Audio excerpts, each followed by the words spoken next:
Mel has money problems and will have to lower overhead by giving one of the girls the sack. How will he decide, and will anyone, including the audience, survive a trip to his fortress of slobitude?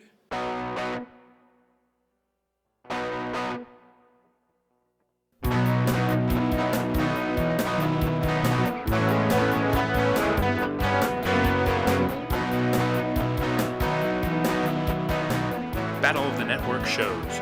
Join Rick Brooks and Mike Kogel as they explore the TV of the 70s and 80s through hand-picked episodes of their favorite and not-so-favorite series.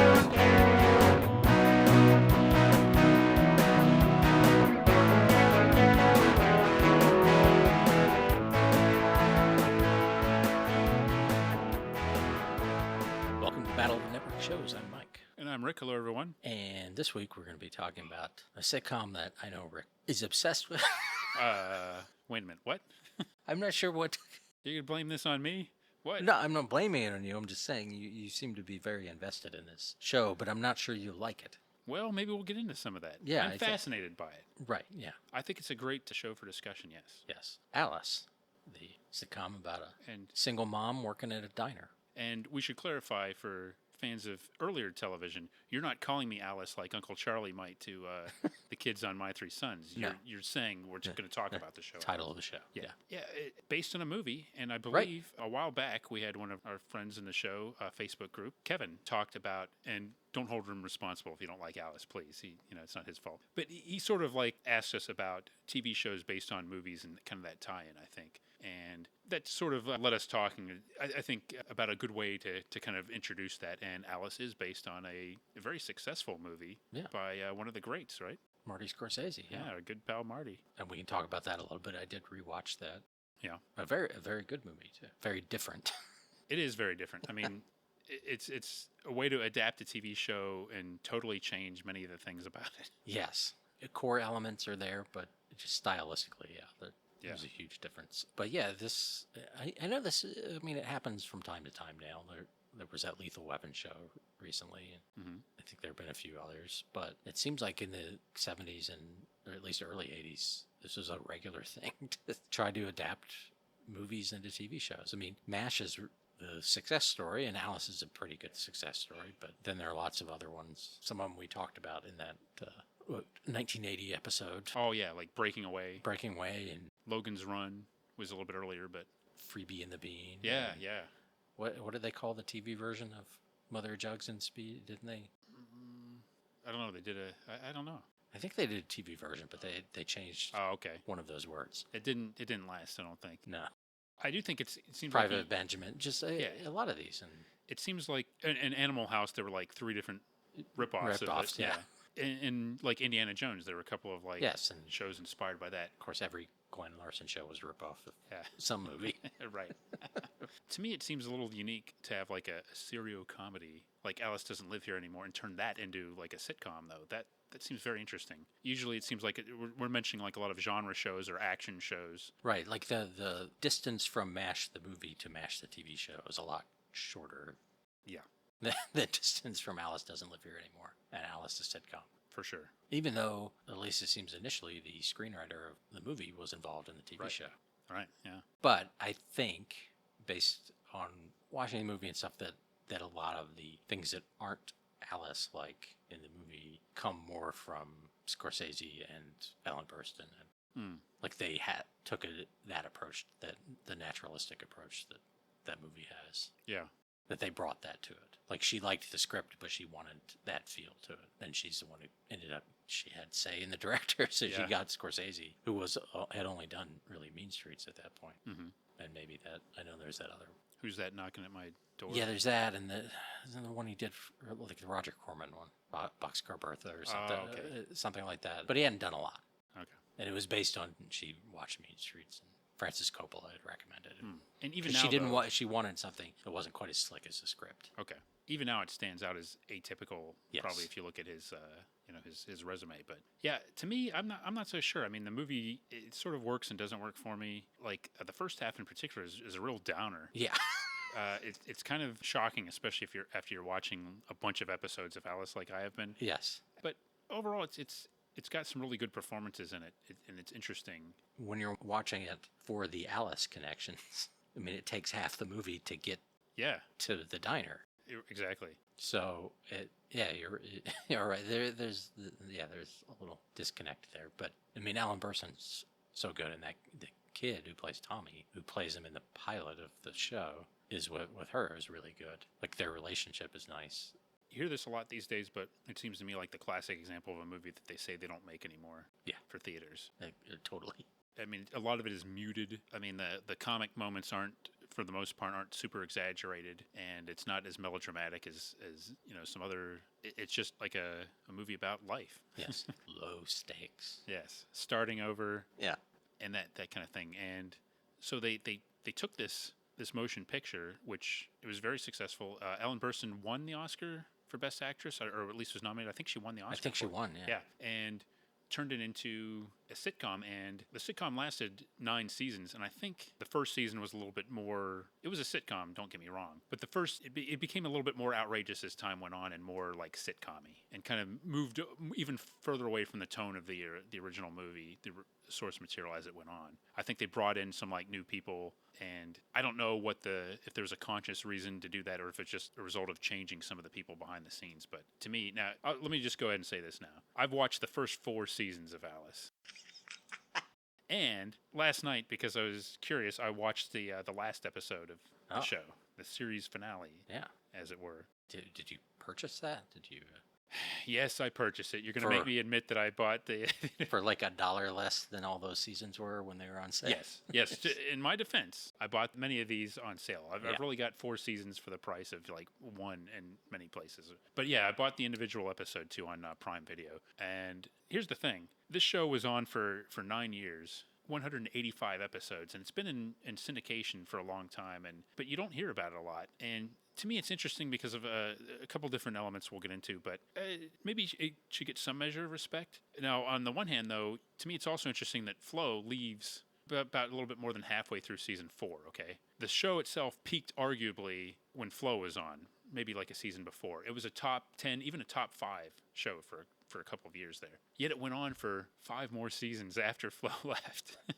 To me, that's fascinating. It ended in 1985. So the show started in 1976, and it went all the way up to the summer of 1985. And that's amazing that it went on 9 seasons. And the show went on longer without Flo than it did with Flo. And of course, Flo left with a spinoff that got 2 seasons. I don't think there were 2 full seasons, but that didn't work, and Flo never came back. I think many people would prefer the Flo years to the other years, but there's 9 seasons of Alice if you want to watch it. And maybe you have information about this. It seems like, based on it being on that long, and some things I was reading about Linda Lavin taking on different characters as the show went on, or different disguises. Yes. And the fact that she directed a number of episodes, that as it went on, she got more involved, maybe, or had more creative say. I don't know directly, but she must have, in order for her to be a director. And supposedly, I don't know of any problem she had with, I guess, supposedly her and Polly Holiday, who played Flo, had a feud. They didn't get along very well. Now, Diane Ladd, who played Belle,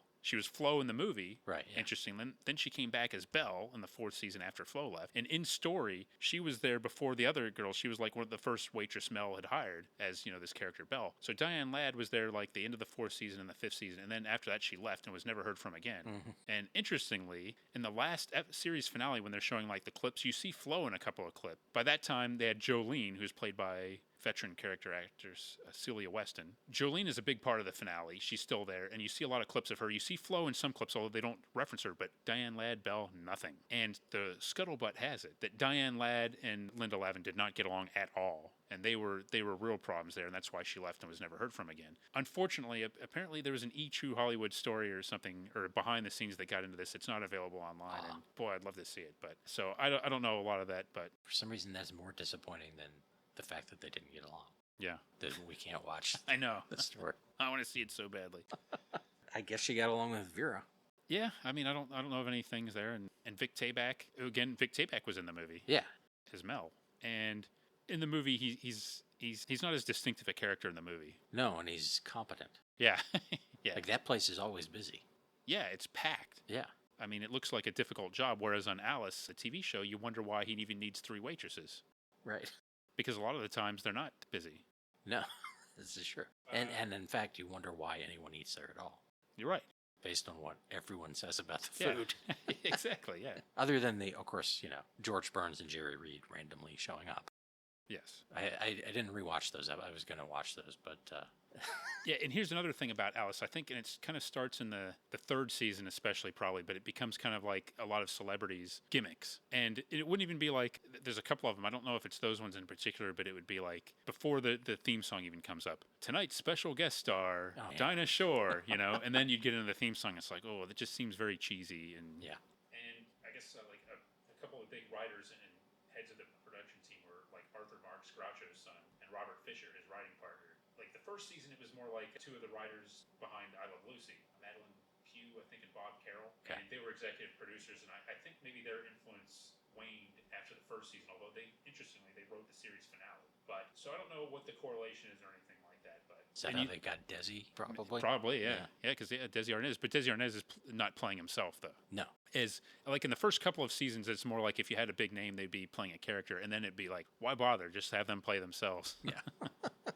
So there's a lot going on with Alice, but it really was. I did want to mention that I was surprised that it was as popular as it was, and I thought, well, it was with All in the Family or something like that.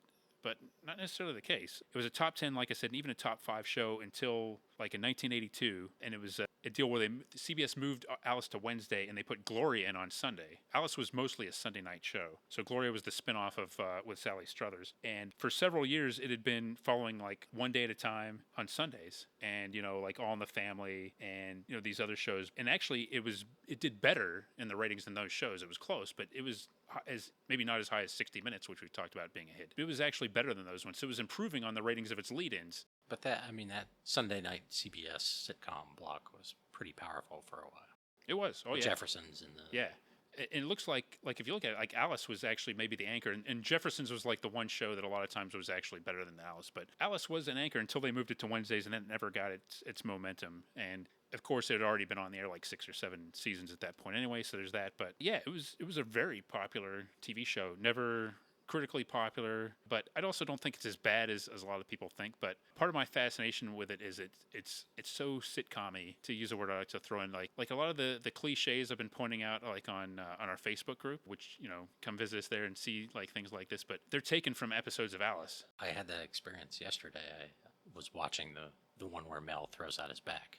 Mm. And as soon as Vera mentioned poker, I'm like, I know what, because you had mentioned that one. Well, the funny thing is, I think when I had mentioned that, there was another episode, another poker episode,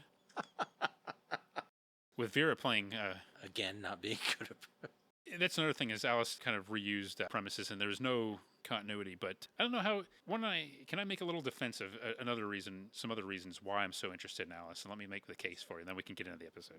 Here's some things that interest me. Besides it being like having every single sitcom cliche or situation, it covered it, even in the first 4 seasons. I'm not even talking about the 9 seasons. But for one thing, I'm kind of interested in how working class it is. Like shows, some shows at the time, like they would preach working class, but like I wasn't a big Laverne and Shirley fan. They were supposedly struggling and everything, but especially when they moved out to California, would you really call that a working class show yet?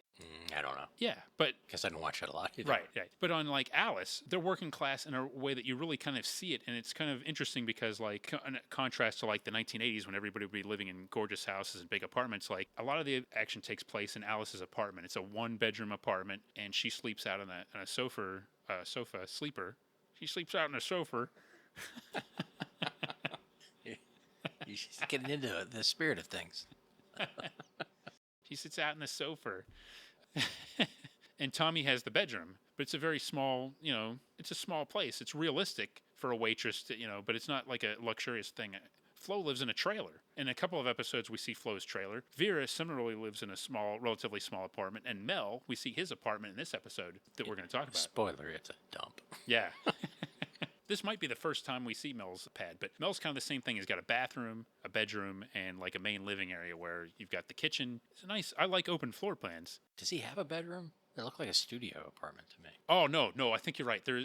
Because he fell asleep in the chair watching the TV, but there's something right next to him that I think is a bed that's covered with... Yeah, no, I'm sorry, you're right. As a matter of fact, there was another episode where Tommy's over there having a party, and to get away from it, Mel goes into the bathroom to sleep. Oh. So he's sleeping in the bathtub. So you're right. Yeah. So Alice at least has like has a bedroom, but they're cramped quarters.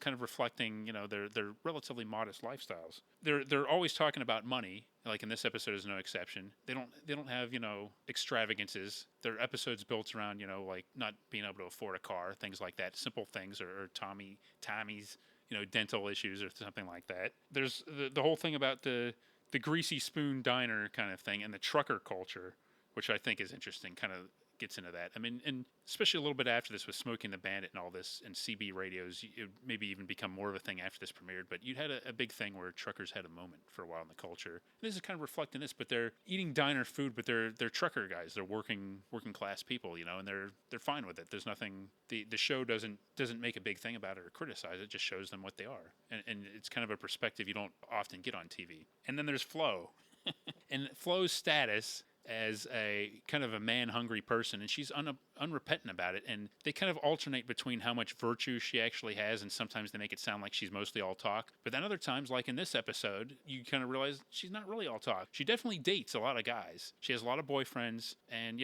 she's fine with it, but it's kind of interesting, and I kind of like the way they portray that character, and also the fact that she's like of a certain age. She's supposed to be like in her early 40s, I think, or early to mid 40s, and she's like seen as like this big sex symbol, and it just fascinates me. But like the guys she dates aren't really sex symbols either. It's not like she's dating like Robert Redford or whoever she like, Paul Newman. She's dating a bunch of like kind of like average looking guys and some scrubs. And I find that interesting too. And stay tuned, folks, because later in the podcast, I'm going to give my power ranking of the diner regulars, which include a couple of Flo's boyfriends. But all this to me leads, there's something more than just like a stupid sitcom in there. And a lot of times it's very silly and it's ludicrous, but it's not really as bad as you might expect. It's very watchable. I watched a lot. I mean, I guess I should ask you, did you watch Alice as a kid? I watched it all the time. I did, when it was on. Especially in syndication. Like Right. It was a regular afternoon show somewhere. I think that's for me where I really watched it all the time. Not necessarily when it was on like Sunday nights or whatever, but some of the Sunday night, I did watch it at some point, and yet I have very little memory of the non-Flo era. yeah. Like they didn't. I mean, I knew there was at least someone after Flo, but they didn't make a big impression. And I'm not really familiar with the second actress, but of course, Diane Ladd is well regarded. I've seen her in plenty of things. She is, and she seems to be trying very hard in the episodes I've seen her in, but I guess it probably just didn't click. Yeah. I mean, she does bring something a little bit different. But, certain aspects of this were ubiquitous in pop culture at the time. Kiss My Grits was everywhere. Yeah, I also have a power ranking of the best catchphrases on the show. Good, yeah. Yeah, so I saw a lot, which is one reason I didn't feel like I needed to watch a ton of these to get for this episode. It's just I saw a whole lot as a kid, so. Yeah, it's one of those shows that was just always a fixture on TV. And don't get me wrong, I'm sure it was on too long.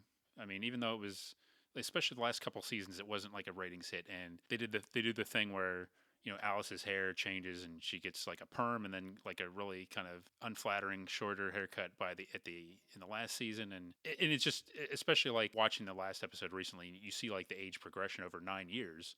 I mean, people who weren't like Vic Tayback wasn't necessarily a young guy when it started, but yeah, it went on a little too bit long, but it wasn't bad, and it was popular. I mean, by the end, she like marries some guy and leaves, right? To finally go. Yes, she pursues her dream. I don't think it's said that they married. Like Vera gets married. Alice moves to Nashville with some guy that is going to help her launch her. She's in a relationship with, but he's going to help her launch her recording career. Play some shirt kicking music. Yeah. And Jolene opens up a beauty shop. Watched an episode where some supposed manager says he's going to make a star of her, and it just seems like she's not really doing the kind of music that would make you a star. No, she's like doing like show tunes and lounge singing kind of thing. Right, yeah. Which is, I mean, what the character in the movie does, too. And the character in the movie, I think, is less... One, she's not 100% sure what she wants. That's part of the theme of the movie. But I think her ambitions are a little smaller, too. She just wants to make a living as a musician. Right. Where it seems like Alice wants to make it. Right. And unless you're Barbara Streisand, it just wasn't a thing anymore. I mean, you could probably make a living and... Right, and like a cabaret thing or piano bars. Yeah, it seems like it's weird that she's And I think they actually moved away from that a little bit. It seems like in the first couple seasons, especially, like she's obsessed with getting her big break. But it does seem like the movement. And I thought it was interesting when Diane Ladd's character is a singer too. Oh. And I was like, uh-oh, Yeah. there's going to be troubles here. And I don't know if it seems an odd decision to make that character have singing aspirations. Right. Because you'd think that would be a clash with both in real life and the characters. Yeah. And the characters do clash a little bit at first, but by the end of the first episode, they're friends, of course. Of course. So yeah, it's interesting. And by the way, about that, Linda Lavin still with us, fine performer, but as a kid, I used to hate the episodes where she would sing, and it seemed like it was every other episode for a while too. They'd always find some excuse to get her to sing. Yeah. The most contrived way, and it used to really bother me. Like, thinking of just the ones I watched, there was one where she was just sort of singing while making the bed or something, and I thought, oh, that's a nice way to get her to sing. Uh-huh. She's not performing for anyone. Right, or like doing a concert in the diner or something like that. Yeah, but I don't think other than that one with the manager, I don't think I saw anywhere she was singing. Yeah. Like that, like performing. Which, that was one where she did it in the diner, I think. Yeah. And growing up, and I think still to this day, Mel was the thing. I think Mel is one of the greatest characters in TV history. Mel Sharples is a riot. He's not like as heelish as, like, say, Louis De Palma. No. But he's got that clear, like, soft underbelly. But, he's funny. And a lot of times he's just barking things and stuff. But there's something fascinating about him, and, like, visually fascinating, just with, like, the hat that he wears and the greasy white T-shirt, and the spatula and the bell he's obsessed with ringing, and, and he hates it when everybody else rings his bell. And he's got his catchphrases, and I think he's great. Yeah, I do. He's the real reason to watch the show for me. And this is how much Alice was on. I'm pretty sure I saw many episodes of Alice before I saw the episode of Star Trek that he's on. Oh yeah, and then saw that and like, yeah, it's Mel. Right, yeah. Yeah, and unfortunately he died relatively young. I think he maybe only lived like 5 or 6 more years after the show went off the air. He was on A Murder, She Wrote, I know, and he was on Love Boats. Of course, things like that. But this was pretty much it. It probably made a pretty good life for him, I hope, Yeah, I hope so. Playing the same character from the movie and turning it into like a 9-year job. Yeah, you complain about that too much. Yeah. So yeah, I have been kind of infatuated with the show for some reason. And I know you watched a lot of Flow episodes. Yeah, I did when watch. You had a chance. I did go into Flow a couple of years ago, and that one was an interesting failure, I guess. I'm not so sure that you couldn't build a show around her. I guess that didn't work. But that character is like I said, it's interesting to me too, and I do think she's good in the role, and it kind of shows like I don't know. I mean, I don't know if people actually thought of her as a sex symbol, but she carries off like with her attitude and everything, and she seems like totally committed to the role. That like it's not a problem. Like it's amusing. It's not sad or anything, but like every trucker within a 300-mile radius of Phoenix, knows her and is they'll do anything for her. That's as a matter of fact, they all pitch in to like help her get something to haul her trailer, a vehicle to haul her trailer to Houston, Texas when she leaves the show. Sex symbol might not be the right word, but like I feel like other than maybe Alice's initial encounter with her, although when the show starts, she's already there and everything. So, but it doesn't seem like anyone judges her for it much either. Maybe Mel does. I think Mel makes jokes. Yeah. But I think they're just jokes, and it seems like it's a little bit playful, them going back and forth. Yes, and as we theorized, and then I think as we learn here, there may be reasons for that. Yes. And Alice is a little bit concerned with Flo's influence on Tommy. I think there's at least one episode where Tommy has a crush on Flo, and Tommy has a crush on Vera in one episode. Mel has a crush on Alice in one episode. There's another episode besides this where Mel and Flo seem to get some kind of thing going. So they got every combination going except, I think, every hetero relationship going except Vera and Mel, probably. No, Henry's married, so. His wife, Chloe. Yeah. Yeah, Henry is in this episode, which is, the reason I had to choose this, because Henry was one of my favorites growing up. He's great. Just in the 2 episodes I saw that had him, he elevated everything. Yeah, there's just something about him. The couple scenes he was in. Everything he says is funny. Yeah. He was the voice of Choo Choo, of course, on Top Cat, and was in Mad Mad World, I think, and just in a lot of stuff as a great noted character actor. Marvin Kaplan. Yes. Well, should we get into the individual episode, maybe? Yeah, I think so, which is Mel's Recession. Yeah, now, I want to see if you could maybe guess something here.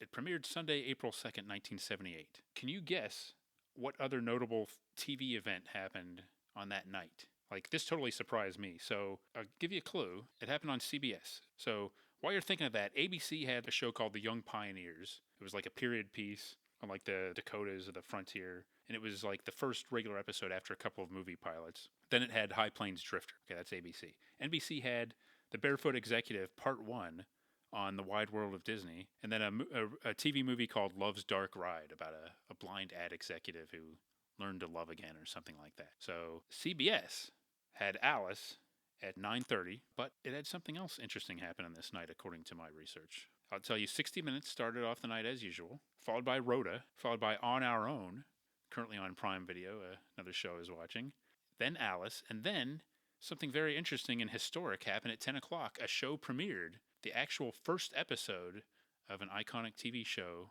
premiered on this night, right after the episode of Alice that we're going to talk about. 1978. At what time? 10 o'clock. 10 o'clock. It's tricky because you don't think of it as being on a Sunday night show, I think. Did we think of it as being a drama, though? Yes. Dallas? Yes, it was Dallas. Whoa. The series premiere of Dallas aired right after this episode of Alice.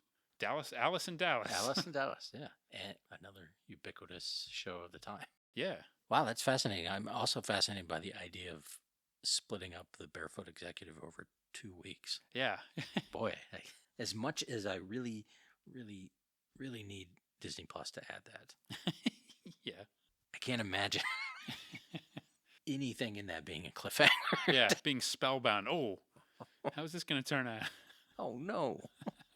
It looks to me like, and I'll look at these old schedules a lot for, the podcast and everything, and this keeps coming up a lot where they did that pretty regularly. I think they would split an old movie and run it over 2 weeks. Well, didn't those shows sometimes have more than one thing going on, too? Yeah. Like it might show part of the movie and some other, whatever, a short or maybe something. a shorter, some interstitial. Or some documentary thing. Exactly, yeah. Some dumb thing about an animal. Yeah. Some nature deal. Yeah. So it wasn't uncommon, but I agree with you. It seems totally weird and unnecessary. Yes. Maybe even ill-advised.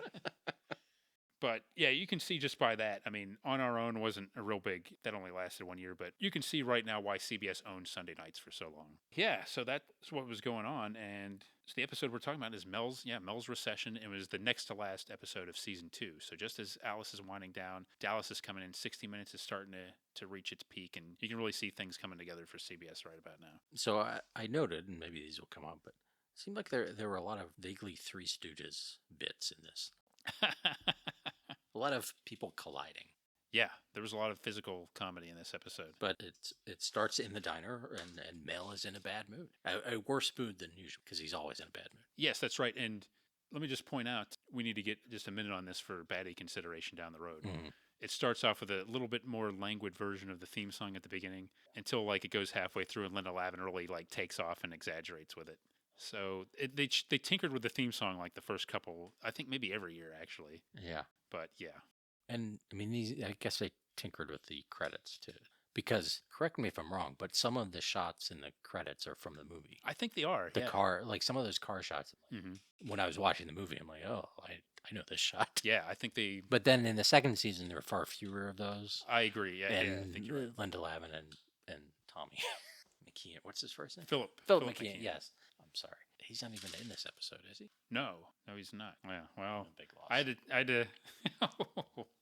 I'm sorry. Again, I apologize. To of course, he passed away recently, and that, and apologize to his sister, who we know I have affection for. That's right. But I don't even think as a kid I really liked that character much. No, and it seemed like they were turning him into, I don't know if it was them forcing him or a reflection of his popularity, but in the movie, he's taking guitar lessons. Yeah. In the TV show, he starts using that guitar and singing every now and then and just playing it, and they find reasons for him and Alice to duet and stuff like that, and it's kind of like, you're kind of pushing this on us, but I guess it was a thing that they were kind of trying to make him into like a teen idol or something, but not in this episode. And I mean, he's okay. He just, I think it is like the kid in the movie and Ellen Burstyn are so good together and natural, and that kid is good at being a wiseacre in a way that, and frankly, I think things he has to say are better. Yeah. But I don't know if Phil McKeon is always really delivering his lines with a lot of the same rhythm to the same feel.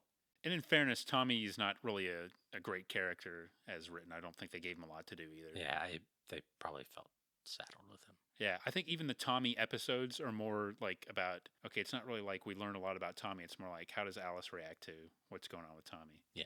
Like when Gary Collins, is the principal and Alice starts dating him. Have I mentioned that I own 4 seasons of this show?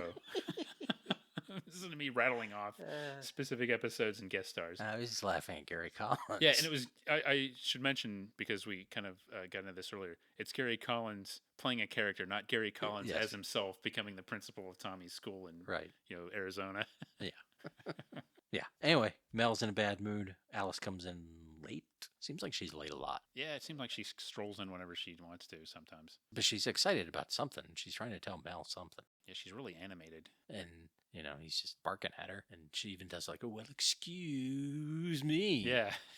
Gets a big round of applause for that. Yeah, the power of Steve Martin at that time. Yeah. You could just like drop his catchphrase and it would be a big applause line. But she gets nothing. Right, yeah. And she even says something like that, right? Like, this is a tough crowd. Yeah, I'm dying here. Yeah. And, she asks Flo and Vera what's going on. And Flo says something about him taking nasty pills. And Vera says something dumb. Isn't it amazing how they have a pill for everything these days? Something. I'll just say now, I find Vera exhausting. That's fair. Yeah. that's certainly fair. I just don't know what. I mean, nothing gets an actress even. Yeah, and talk about a character that changed from the movie. Yeah, the one in the movie is weird. Yeah. But she's almost just like she's weird in a way that it seems real. Yeah. I feel like, we've all probably encountered people a little bit. Mm-hmm. I mean, now you would probably say, oh, she's on the spectrum or something. Yeah. But she's just, she's odd and she's not good at the job, which is, and lives with her motorcycle riding dad. Mm-hmm. But the TV Vera, I guess, because they just had to, it was going to be on 9 years. They had to do stuff with it. She's just so like spacey and dumb, but not in any way that, why? It's a little over the top. Alice, why am I dumb? Yeah.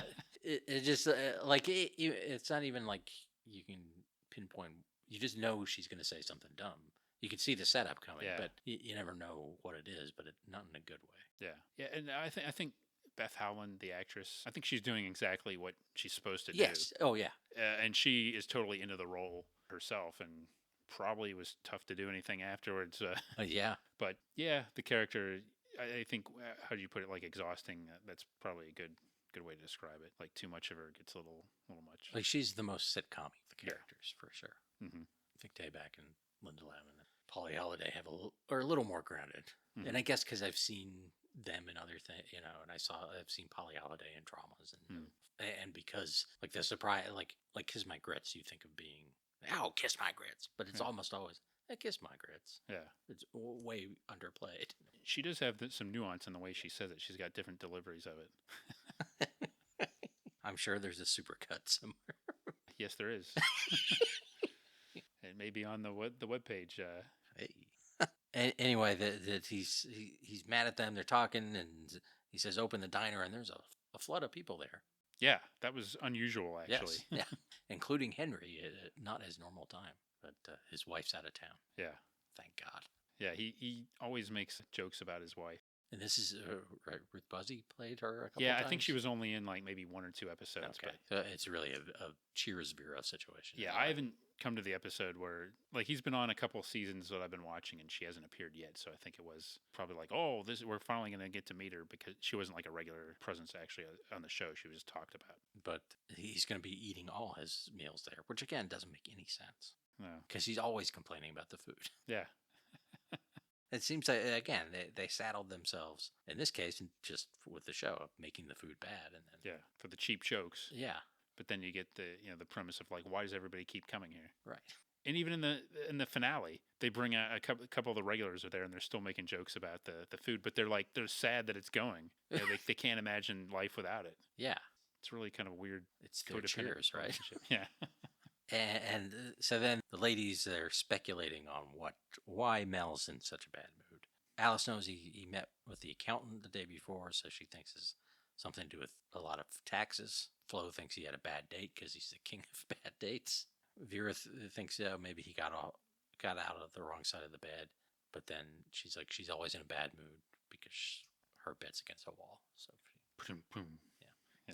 it turns out not taxes, because he was in the red last year, and he's going to have to lower overhead by firing one of them, or excuse me, giving one of them the sack. Yeah.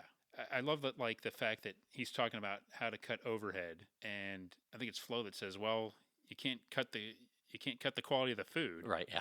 And then Mel's like, he pauses. Right, like he doesn't even like challenge that assertion. He takes as a given that the food's already as cheap and as bad as it can get. I did like that, and it wasn't even like treated as a laugh line, but I really laughed because I thought it was great that he didn't even question that at all.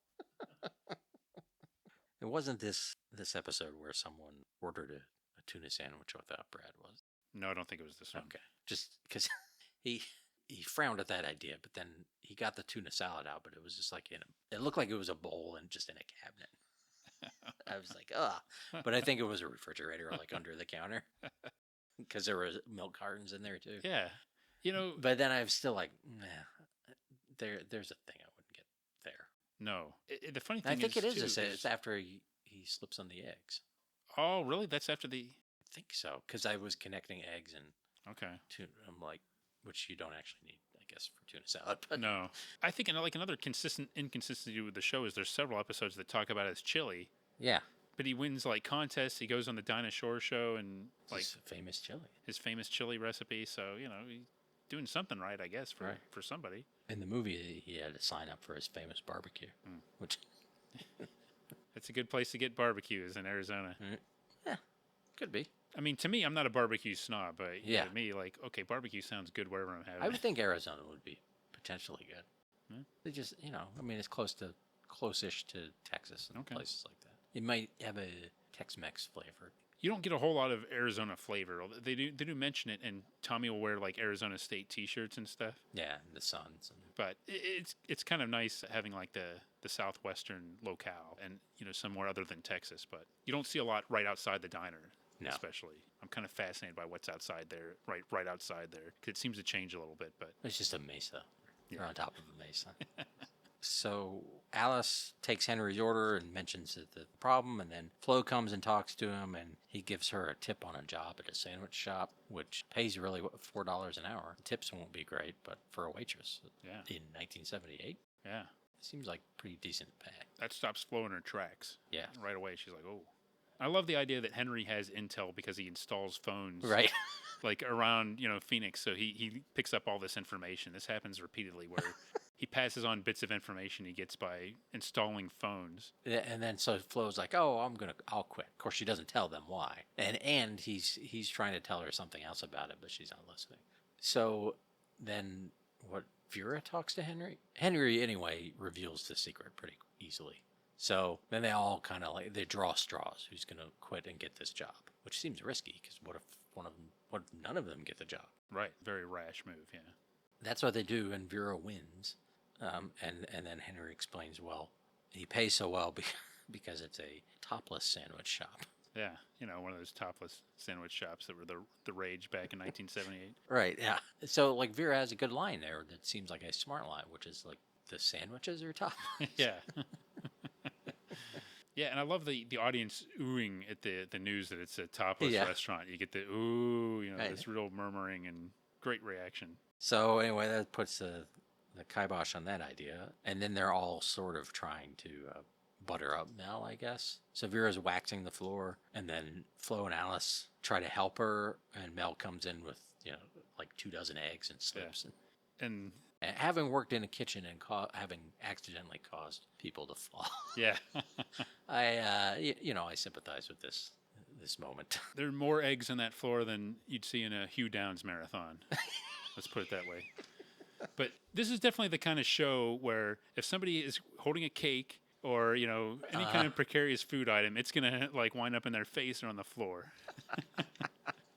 You can count on that. That was in the show Bible. Yeah, exactly. So then very briefly, the ladies start kind of going after each other. But then Alice is like, we need to make a pact. We need to not do this.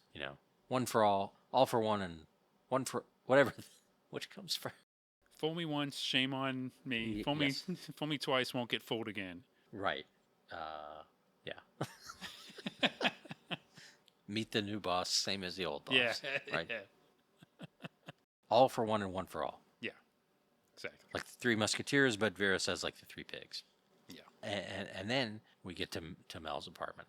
Yeah. What a joint, huh? Oh, I made a list of as many items Oh, of interest as I could find. The most obvious one is his Farrah Fawcett poster. Yeah. Which in the episode where he threw his back out, he was wearing the famous Farrah Fawcett T-shirt. Mm. This is a different poster, but it's a huge one. Yeah. And he's got a bunch of crooked pictures, which you can't really see. I think some of them might be Navy related or football related or something. Right. There's a picture of another woman, and I don't know who it was. It looked like, I don't know, Ruth Bader Ginsburg or something. Whoa. Or Judge Judy. Yeah.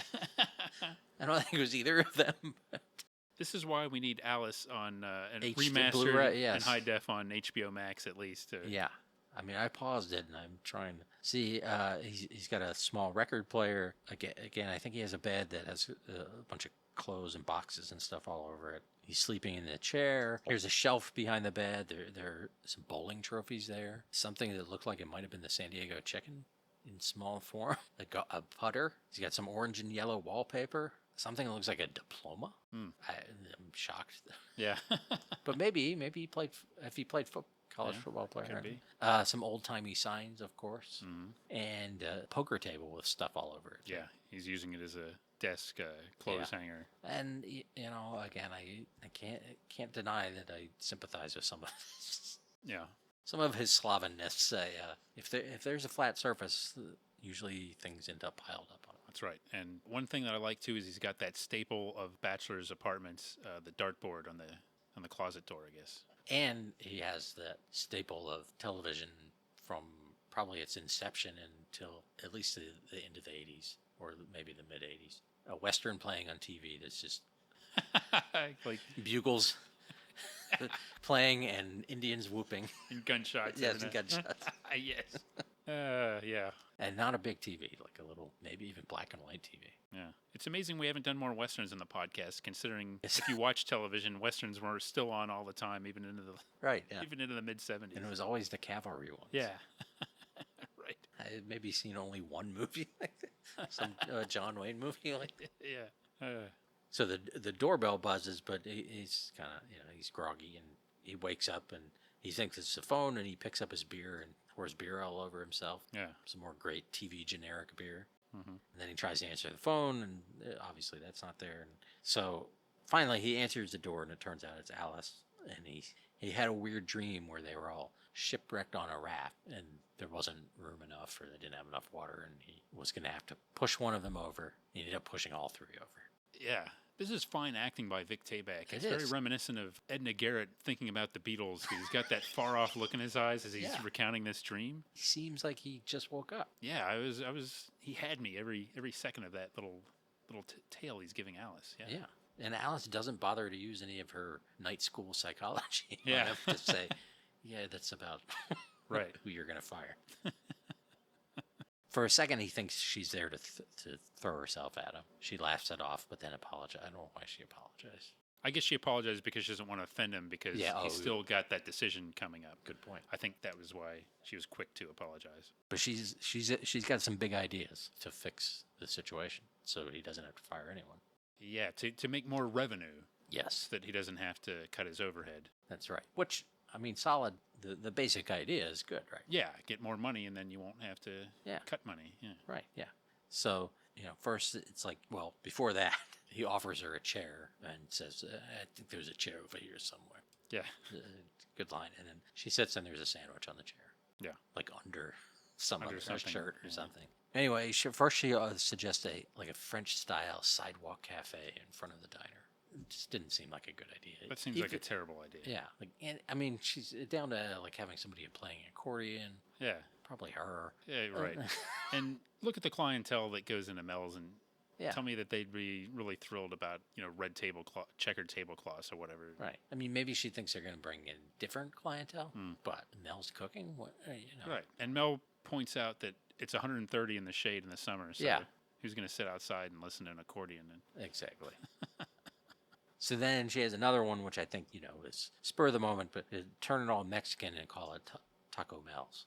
Yeah, that's a non-starter. I mean, that's not a terrible idea, but I don't know why that would bring in more people. Yeah. And I imagine Phoenix has one or two good Mexican restaurants already. Yeah.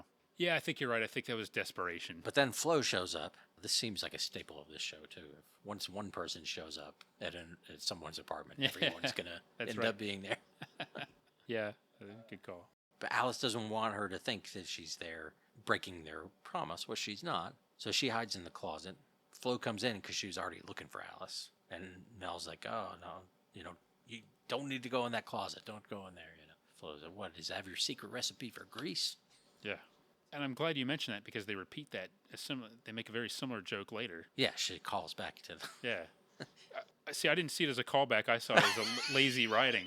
I saw it as Flo calling back, say, oh, you were in the closet. Did you find the recipe? Yeah. Yeah. But nobody else was there, presumably. Well, Alice would have heard through the door. Okay. That's right. Yeah. Okay. She knows. See, actually, I'm glad this proves my point that there's a lot more going on in a typical episode of Alice than you might think. So many ways you can interpret the... Mel even swears on a 6-pack of beer that Alice isn't there. He does. And then, Flo's like, oh, give me one of those. Yeah. So you're there. Which, that's a sacred oath, you would think, but he's definitely lying. Not only that, he's tossing her a warm beer. Yeah. Like, even if you think that Mel hasn't been asleep very long and maybe he got that, but it's an unopened 6-pack. Yeah. So she's like, give me one of those. So he throws her a beer from this 6-pack that's been sitting out on the counter, and they share a warm, each have a warm beer. It's like, why isn't that in the fridge? Maybe it's an Arizona thing. Maybe it's like drinking tea or coffee when it's hot. or maybe they're, well, they're connoisseurs like the British, and they drink their beer warm. Okay, well, I hadn't thought about that. But now I think we get to the real nitty gritty of this episode. It's not the money issues. It's not anything else. It's just the revelation that they have had at least one weekend together in Tucson. Yeah. Flo, makes a suggestive reference to it. Like, hey, remember that weekend? Right, and she's definitely doing some kind of cozying up to him. There's at least one other episode where they make a reference that indicates that there was something going on between them before. But this was the most explicit of, giving a specific time and place. Right. Or specific place, I guess. In Tucson, and there was some big football game. Yeah, I guess we could look it up, I guess. Yeah. By how Arizona State did at the end of that game. Because Arizona State fumbled at the goal line, but Mel didn't, according to Flo. Wow.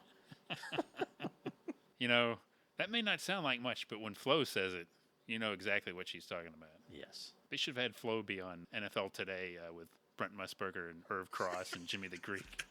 The character of Flo.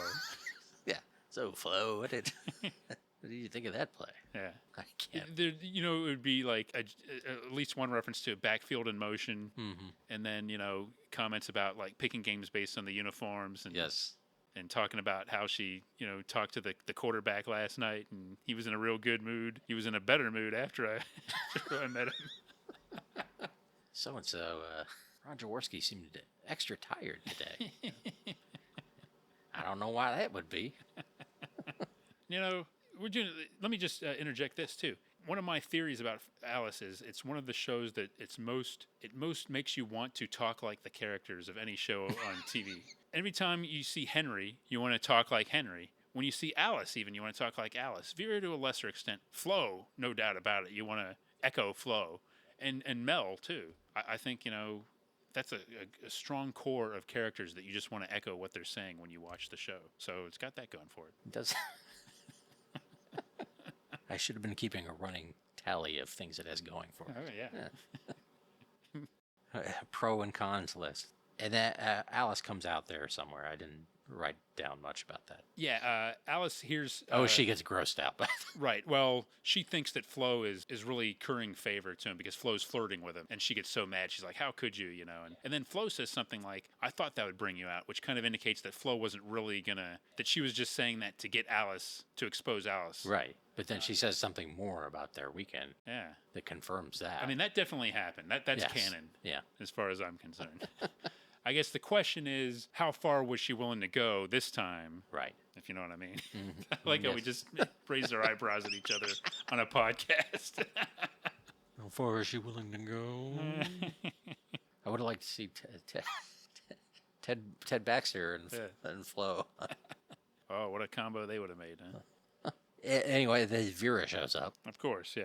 and Flo and Alice hide in the closet, and Vera says she's going to quit because she has a savings account that she's been keeping this savings account, and every time she goes to withdraw it, she decides not to because of a message, start saving for next year. Yeah, so she puts it all back, yeah. But then when Alice and Flo come out, she changes her mind because she thinks she's suspicious of them, and they're all mad at each other. And then Mel finally makes his decision. He's going to fire his accountant. Yeah. Freeze frame. And then Linda Levin scatting for 3 minutes. Yeah. I can't decide if I hate that song or kind of like it. Yeah, and then I think it's the next season where at the end she's like at the end like life's gonna be, and then she's bo-diddy bop, and that's how that's how the song ends with the bo-diddy bop, or seems a little unnecessary to me, but yeah, this ending, Mel just announces that the one person he's gonna fire is his accountant. I was expecting there to be some kind of solution, like some loophole or something, but no, and it seems like on the spur of the moment, Mel just decides, hey, I'll just get a new accountant. And of course, it's not mentioned again. Yeah, of course.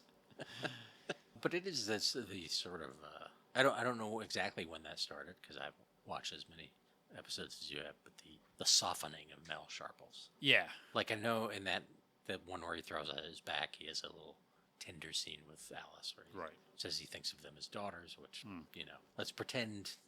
Yeah, he forgot about. Yeah, his weekend in Tucson. Right. Flow. But it is a nice moment. But then but don't tell anyone, Earl. You should really see the final episode. Well, he did something very nice in the last episode. Like he sells the diner. Spoiler alert, folks. He sells the diner, makes a ton of money, but at the end he surprises them by giving them each like a check for $5,000 or something like that. And they're very touched by it. Yeah. And it's clear that there's a big affection for him. And then Tommy says, if we hadn't come here, I wouldn't have had a second father. And Mel gets choked up. He's like, and I wouldn't have had a son. And they kind of like, there's a lot of embracing and hugging and that kind of thing. So that's 7 years or so after this episode. 9 seasons. So yeah, I guess it has a happy ending. Yeah, seems to. They stay employed. I thought this was a pretty typical episode of Alice, though, and it didn't just have Henry, but it had some episodes don't have as much interaction, but this one had all 4 of the main characters interacting. And, the peek inside Mel's apartment I thought was irresistible. That Farrah Fawcett poster is and many of the same decorations are on that. The set stays, I think, the same in later seasons that I've seen. He doesn't seem like someone who would get rid of... He might add stuff. Yeah. Like I could see maybe like a Catherine Bach poster being on top of the Farrah Fawcett poster at some point. That'd be his redecorating. Yeah. But Farrah would still be back there somewhere. Exactly. It was a pretty good episode. All the things you said before about it. It is very sitcom-y, and I can only watch so many episodes before I'm a little tired. Mm-hmm. But I watched so many as a kid. I guess I didn't realize it had a reputation for being bad or anything. Or mediocre. I mean, it's not all in the family or whatever, but and it's not the movie. Right. But it wouldn't have been. I mean, no. Even if it had been done by Larry Gilbert, I don't think it would have. It still would have been more sitcom-y than the movie. Yeah, I just like this sort of world where. And another thing I don't think I mentioned is like some of some of Mel's competitors or the other restaurants, and like his chief competitor seems to be Barney's Burger Barn, and then there's another place called the Shea Chug-a-Lug that they mention, and then there's like another place that actually I think has Watering Hole in the title. But like these are the places they hang out at. They go to bars, and it's just this is Alice, they're do always like a workplace sitcom too. Yeah, it's really what it is, other than Tommy. Right. Can I give my power rankings? Yes. Okay. So should I go? So I got diner regulars. Now you might not be as familiar with some of these, but maybe I'll go 5 to 1.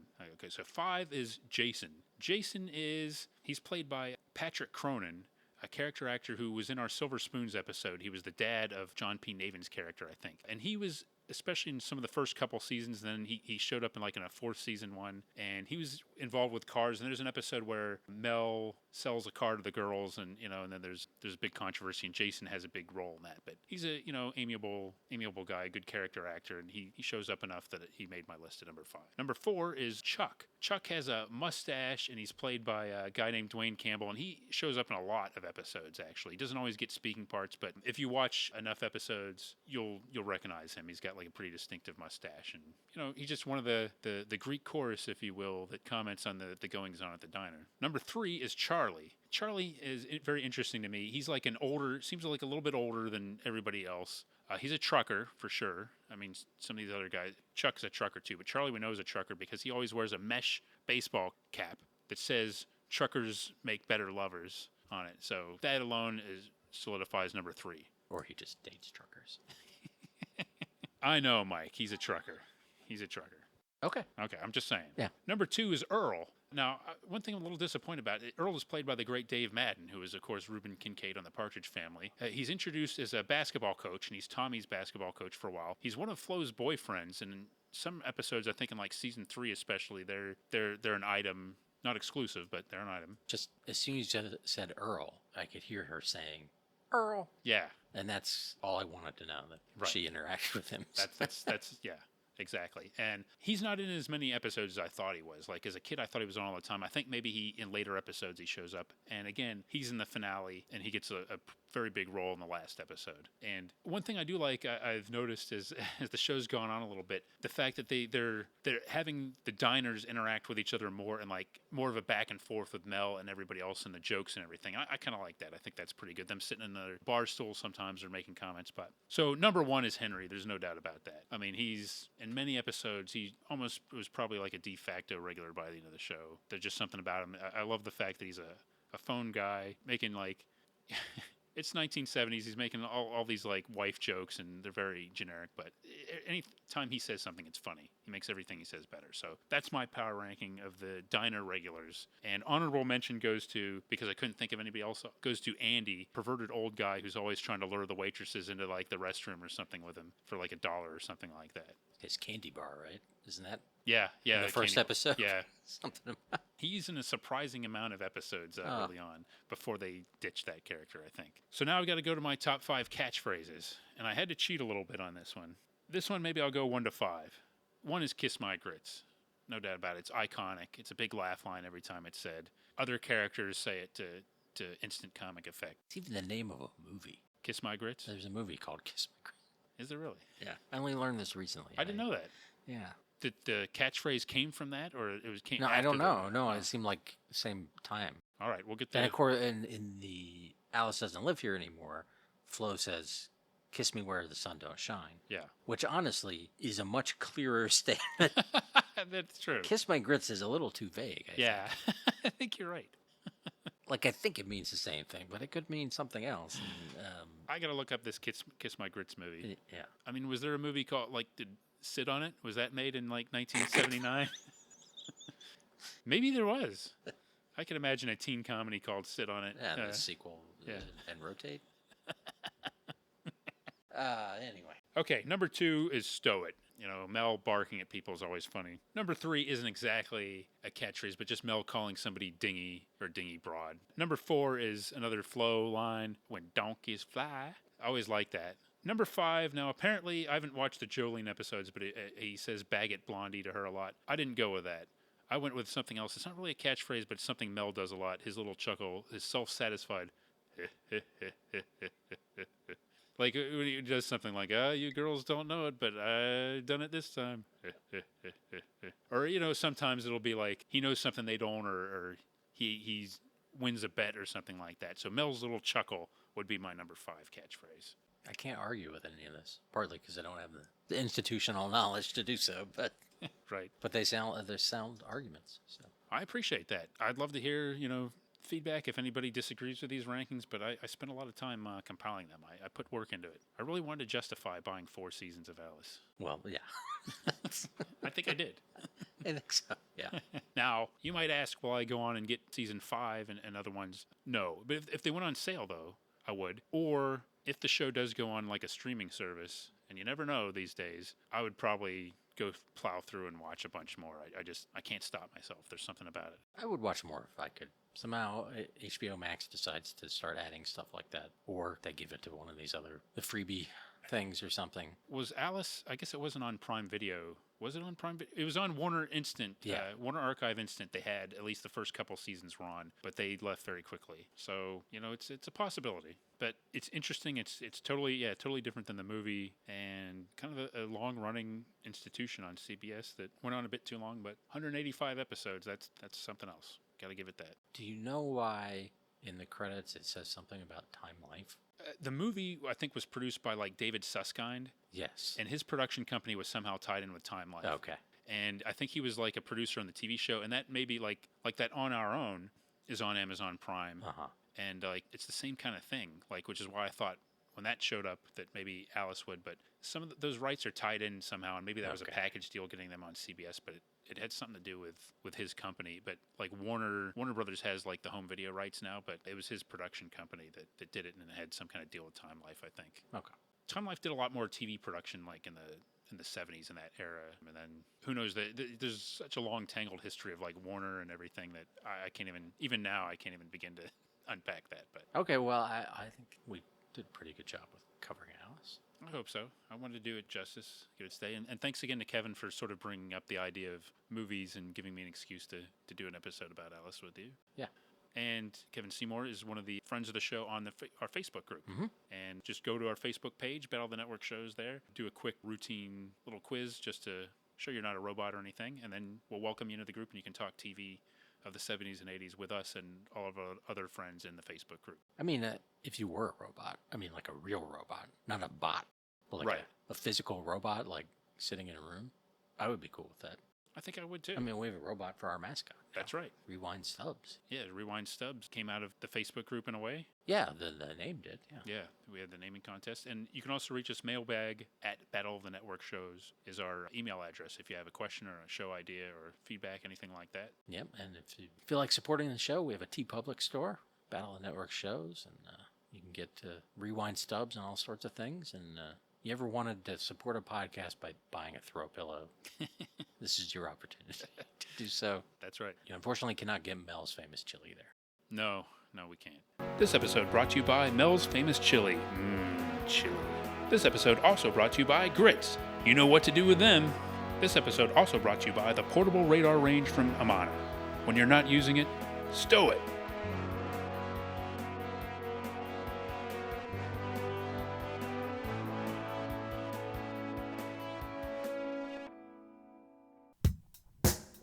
Join us next time for another exciting episode of Battle of the Network Shows. Learn more, leave feedback, and suggest future episodes at battleofthenetworkshows.com. Follow us on Twitter at BatNetShows, and like our Facebook page, facebook.com/Battle of the Network Shows.